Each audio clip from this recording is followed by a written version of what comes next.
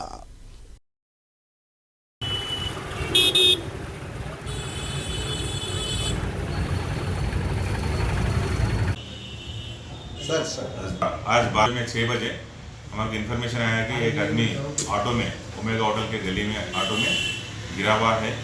तो हमारे petrol BC car वाले जाके चेक करे तो बॉडी, जब तक वो आदमी मर गया है, उसका डिटेल लिए तो क्या है, उन्होंने फरीद, शेख फरीद बोल के गोलकुंडा वाला है, उम्र 36 ईयर्स है। वो ऑक्यूपेशन रोटी मेकर है और उसमें कैटरिंग में काम करता हूँ। उसके बाद उनकी फैमिली को बुलाने के बाद उनको बता दिया कि ये स्टूडेंट्स तो आदमी आपका है, वो तो अभी पहचाने। उसके बाद वो डेड बॉडी को हम शिफ्ट कर दिए उस्मानिया हॉस्पिटल को, और तहकीकात कर रहे हैं कि वो क्या वजह है उनको मारने का, कौन मारे बोल के हमें तहकीकात कर रहे हैं। जल्दी 1-2 दिन में भी आपको हम बोलेंगे कि कौन क्या है, क्या अक्यूज्ड कौन है और उसका मोटिव क्या है बोल के आपको फिर हम जाके बोलेंगे। शहर के मुज़ाफ़ाती इलाके मेडचल में पेश आए भयानक सड़क हादसे में 3 नौजवान हलाक हो गए। ये हादसा गुज़िश्ता रात मेडचल बस डिपो के करीब पेश आया, जहां तेज़ रफ्तार मोटरसाइकिल लॉरी को ओवरटेक करने की कोशिश में राहगीर से टकराकर लॉरी के सामने ही गिर पड़ी। इस हादसे में 3 अफराद बशमूल एक खातून बरसर मौका हलाक हो गए। महलूक जोड़े की शिनाख्त साईराज और सारिका की हैसियत से की गई है, जबकि इसी साल माह मार्च में इन दोनों की शादी हुई थी और दोनों मुलाजिमत के सिलसिले में हैदराबाद में मुकीम थे और गणेश तकारीब में शिरकत करके ये जोड़ा वापस हैदराबाद जा रहा था। पुलिस ने मुकाम वाक़े पर पहुंचकर नाज़ों को पोस्टमार्टम के लिए हॉस्पिटल मुंतकिल किया और लॉरी ड्राइवर के खिलाफ केस भी दर्ज किया गया।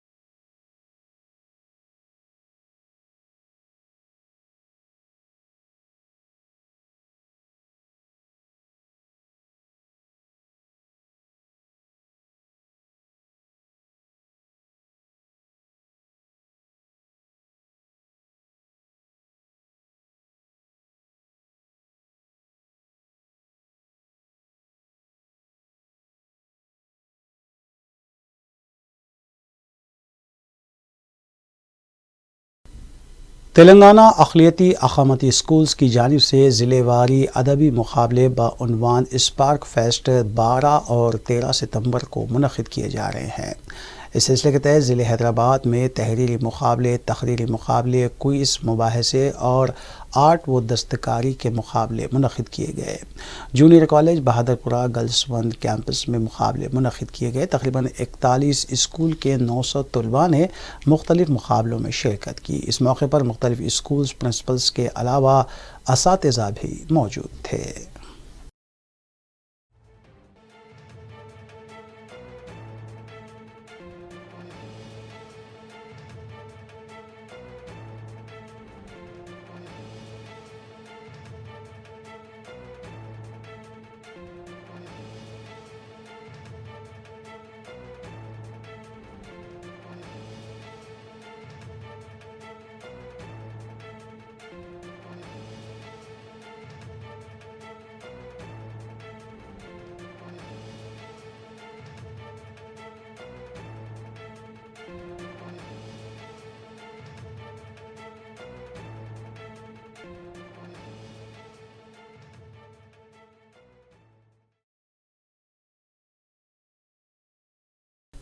SOT LV नगर और पहाड़ी शरीफ पुलिस ने ऑनलाइन क्रिकेट बैटिंग रैकेट को बेनकाब किया और इसमें मुलविस 2 अफराद को हिरासत में लिया। पुलिस के मुताबिक तूगड़ा से मज़कूरा रैकेट चलाया जा रहा था, जहां धावा करते हुए 2 अफराद को हिरासत में लिया गया और उनके कब्जे से 3,50,000 रुपये नकद रकम के अलावा 3 मोबाइल फ़ोन्स और एक मोटरसाइकिल भी जब्त की गई। इस रैकेट में मुलविस गुजरात के मुतवत्तिन असल बुकी के खिलाफ भी केस दर्ज किया गया है, ताहम उसकी गिरफ्तारी ताहाल अमल में नहीं लाई गई।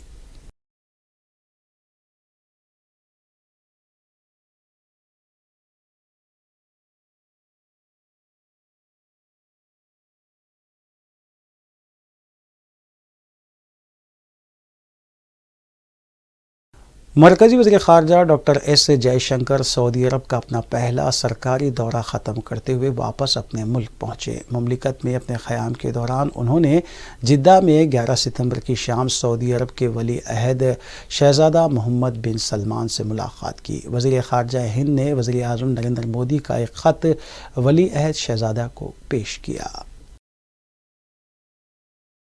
वज़ीर ख़ारजा डॉक्टर S जयशंकर ने आज सऊदी अरब का अपना पहला सरकारी दौरा ख़त्म किया। वो 10 सितंबर 2022 को रियाद पहुँचे थे।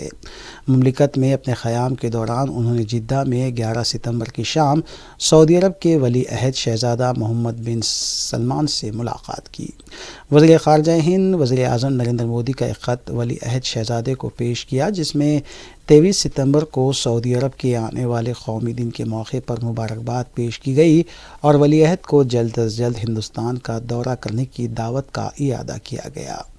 क़ब्ल अज़ीं 11 सितंबर की दोपहर डॉक्टर शंकर ने सऊदी अरब के वज़ीर ख़ारजा शहज़ादा फ़ैसल बिन फ़रहान आले सऊद से रियाद में मुलाकात की और हिंदुस्तान सऊदी अरब दो तरफ़ा ताल्लुक़ात के तमाम पहलुओं का जायज़ा लिया और इलाक़ाई और आलमी मसाइल पर तबादला ख़याल किया।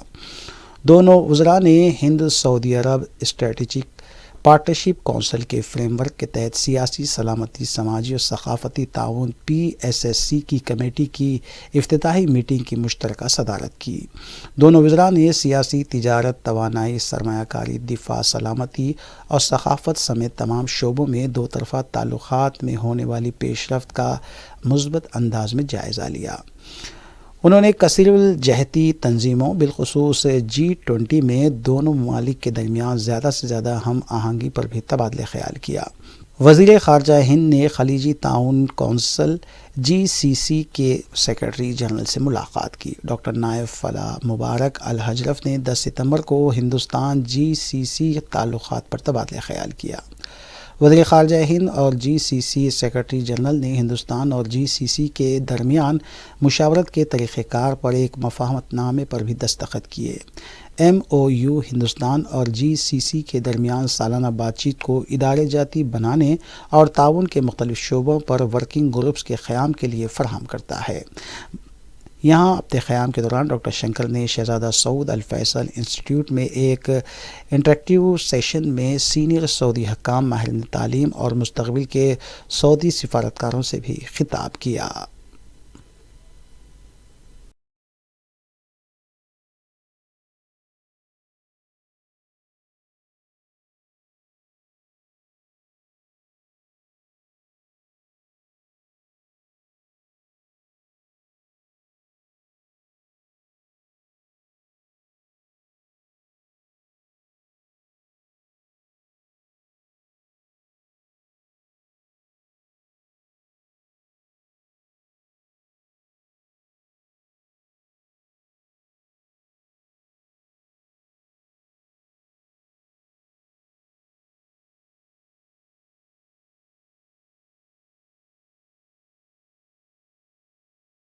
आखिर में सुर्खियाँ एक बार फिर। तेलंगाना असम्बली मानसून इजलास ऐवान की कार्रवाई का पीर को हुआ दोबारा आगाज़। मरकज़ से बरक़ी तरमीमी बिल वापस लेने वज़ीर आला KCR ने किया मुतालबा।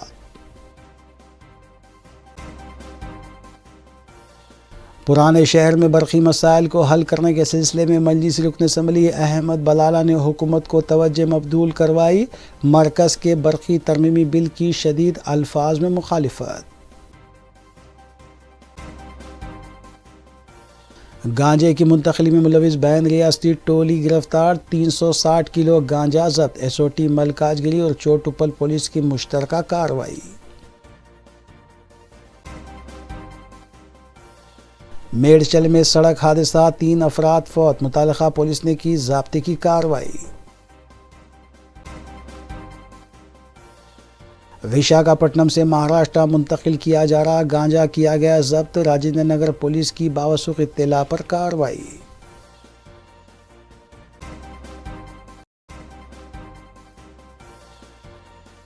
नाज़रीन, रूबी न्यूज़ की फ़ीडबैक के लिए स्क्रीन पर दिए गए नंबर पर आप कॉल कर सकते हैं या ईमेल के ज़रिए हमें पैगाम भी भेज सकते हैं। इसी के साथ रूबी न्यूज़ यहीं इख्तिताम पज़ीर होती है। रूबी न्यूज़ की सारी टीम को दीजिए इजाज़त।